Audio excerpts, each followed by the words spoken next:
Let's begin with Sedzudzi Tamakloe. So, yes, and we're trying to reflect, you know, the big picture. Like Afia Makin said, now macroeconomics. No, inflation. Yesterday he said macroeconomics. So, we want to reflect all of these on people's reality.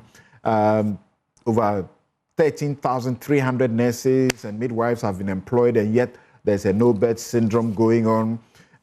He talks about what is going to happen, smart meters, about how many of them are being brought, and yet the power situation is very terrible, and I have suffered it personally, so I know what I'm talking about. The credits just vanishing. The cocoa haircut. Now there are petitions to OSP and also to Shraj, among others, and we see the indiscipline in our schools, and we are looking also at the safety, issue of safety. Our tomato, sellers only last week got into trouble, and now our fisher folk are also in trouble.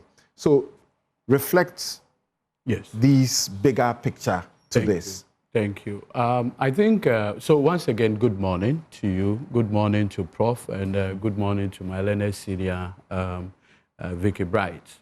That said, I think it's worthy that I say good morning to our cherished viewers who have been very loyal to this platform. That said, I think it's important that we frame the conversation well.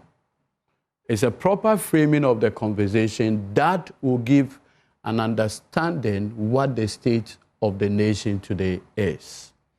First of all, President John Mahama took over an economy that was globally acclaimed to be in a junk status, because for the benefit of our international relations, there are global rating agencies that properly frame how you're doing in terms of your international image. And at a point in the history of this country, we were ranked junked baller. It's also important to make the point that President Nana Addo Dankwa Akufo-Addo took this country at a point where our public debt was 122 billion Ghana cedis. And by the time he was leaving office, our public debt rose to 726.5 billion Ghana cedis. That's about 500 billion Ghana cedis added in the space of 8 years. It's also important to make the point that we had a situation where post-structural adjustments, never have we seen inflation get to the point where we recorded 54% inflation. And at that time, there were only 2 countries south of the Sahara that were doing better than South Sudan and Zimbabwe. It's also important to make the point that at a point, Ghana's you had a situation where the exchange rate, and we all do agree that we are a net, importer. We are not a net exporter when you put everything together. So you had a situation where the Ghana cedi at a point traded 17 Ghana cedi to $1. That was the state of affairs that President Mahama took this country from. Now, by reason of assembling a certain level of competent managers of the Ghanaian economy, it's instructive to note that today the record is simple. As at December, the Ghana cedi traded 10.5 Ghana cedi for $1. Unprecedented.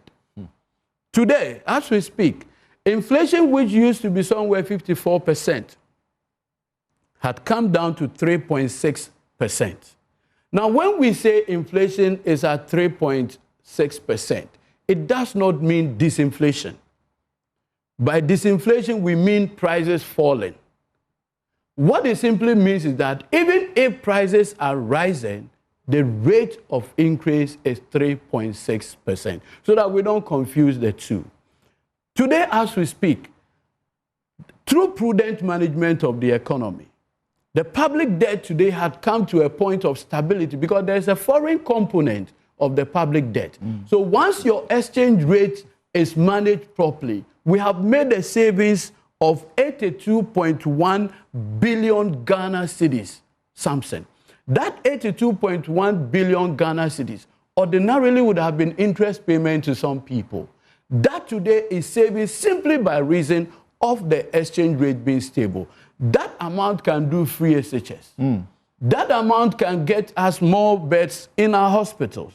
That amount can get us more roads being fixed. That amount can get us more water.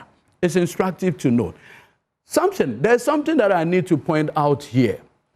You do know that in 6 years, we went for, $11 billion in Euro bonds in 6 years. If you add the Franklin Templeton 2.25 billion to it, what it means is that in 6 years, we did $13 billion in Euro bond. Now, that $13 billion in Euro bond, do you know how much interest we paid on it? On the Franklin Templeton bond alone, we did almost 2.7 billion Ghana cedis in interest payment alone. And let me say, this is supposed to be your preliminary, overview. I'm just setting because I'll come back to you on the specifics. So the point I am making is that if you look at the numbers, just one bond, we are doing 2.7 billion in interest payment. Imagine for us what you can do with 2.7 billion Ghana cedis in interest payment alone. Now, to the glory of God, in 1 year, we've not gone for $1 bond. What we have done through innovation, ingenuity, thinking outside the box, gold bond alone has done, in terms of forex repatriation into the economy, $10 billion at a cost of 200 and something, million. So if you do the numbers, you can see that the competent managers of the economy today has positioned this country on the path of growth, on the path of confidence. Bank of Ghana and with the Finance Ministry recently issued out some treasury bills. And let me say, treasury bills today had come to record low level. Almost 6.1. Yeah, we are not exactly happy. Level. I know you will not be at all. Usually for lawyers, it's treasury bill that is their snits. The treasury bill is usually their snits. We are not happy at all. They are not happy, but it's good. It's healthy for the economy. It will not crowd out public investment, or, because once the banks know that this is it, they can give it to businesses. They wouldn't be crowding out, and which is good for the economy. Senior, do you know, as we speak, the Ghanaian economy, in terms of the size, in terms of growth, the GDP, by the time President Mahama took over in 2024, was $83 billion. Today, as we speak, we are doing $113 billion in the space of 1 year. Some have described this as a miracle. But I think it's thoughtful and intentional, deliberate policy by government to reposition the Ghanaian economy well. And I want to, just by way of prelim, if you go on YouTube, and everyone watching me, there's a known Ghanaian, I'm sure an American as well, who is a comedian, and his name is Michael Blankson. Yeah. When you go to YouTube, the state of the economy and the states, in terms of our international imagery, on YouTube, if you follow him, is that on YouTube he has it, Ghana stole my $1.2 million. I remember that. Yes, I remember. That is the image, to the point that at a point, this country had obtained a dubious distinction to international investors. The same person today referenced and said, thanks to President Mahama, my savings in Ghanaian sovereign bonds, I'm getting my returns. At conferences, including in Kenya, we heard how they said that Ghana is an example of how not to manage an economy. Absolutely. Now, so I want to make the point that President Mahama yesterday, consistent with the strictures of Article 67 of the 1992 Constitution, did not say that he's done with his 4-year mandate. What he has said is that within a year, having been given the mandate consistent with a social contract with the people of this country.